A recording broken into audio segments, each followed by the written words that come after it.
So one of the ultimate core moves when asked, people always tell me crunches and planks definitely rank amongst the top. And that's definitely debatable. Depends on what you are trying to accomplish. When it comes to the plank, there's definitely no doubt that that is an exercise that will kind of draw out your mental toughness, your ability to sustain and endure that position. And everybody knows the plank position. When you get down here on your elbows into your feet, okay, we can modify this. If you're not here, you can also come here, okay? This also is a plank. So you could do it from the knees. You could do knees and elbows.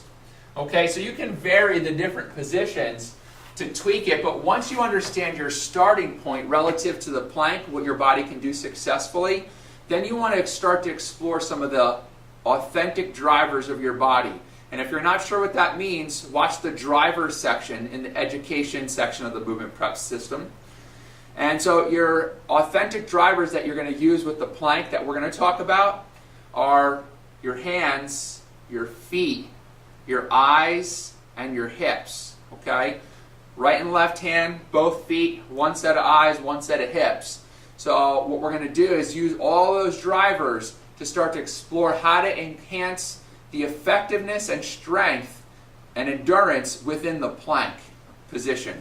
Okay, so what we're first going to do is get down into a push-up position. I'll just go hands and feet, but you're welcome to choose whatever starting position you like. And then we're first going to move in the sagittal plane with all the drivers. So just bear with me. We're going to drive our feet in the sagittal plane. Then I'm going to drive my hips, my pelvis forward to back in the sagittal plane. I'm going to drive my eyes in the sagittal plane. And then I'm going to drive my arms in the sagittal plane. So for each plane of motion, there's going to be 4 parts of my body that I'm going to drive. Check it out. For time's sake, I'll just do 2 per side. Now I can push up here a little bit. I'm still going sagittal plane. Now that's my foot driver. Now my pelvis driver, I come here. I let my pelvis drop in the sagittal plane and then lift back up. Then in my arms,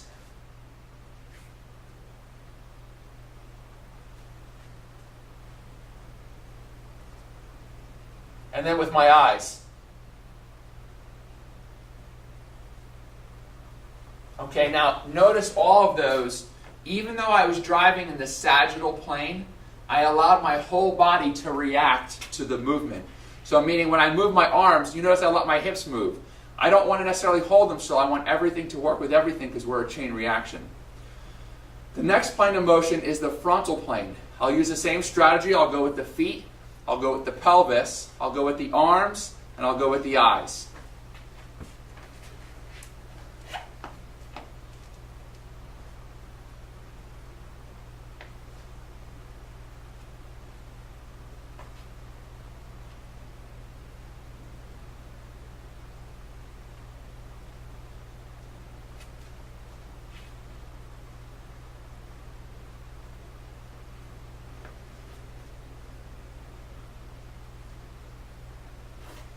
And that one's definitely a little more challenging.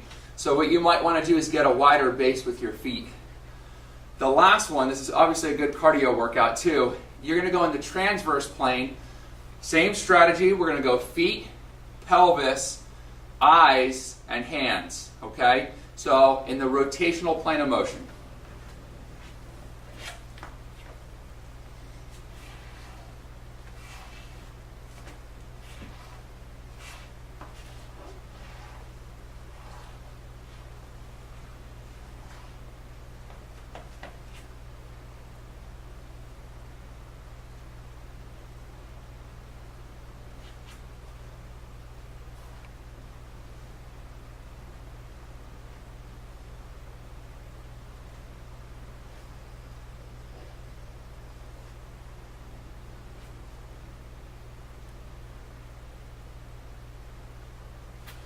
And I'll tell you, my abs are screaming right now. I wouldn't recommend going and using all the drivers. I just did this for demonstration. My suggestion would be to you to pick a plane of motion, pick a driver, and go maybe 5 to 15 repetitions, depending on your goal. And then switch the plane of motion with the same driver, do 5 to 15. Then go to the third plane of motion using the same driver. Again, you could always keep a journal just to kind of see where your body's more successful or if you feel limited or maybe you do really well. I hope you enjoy this. It's going to make for a great, sexy core.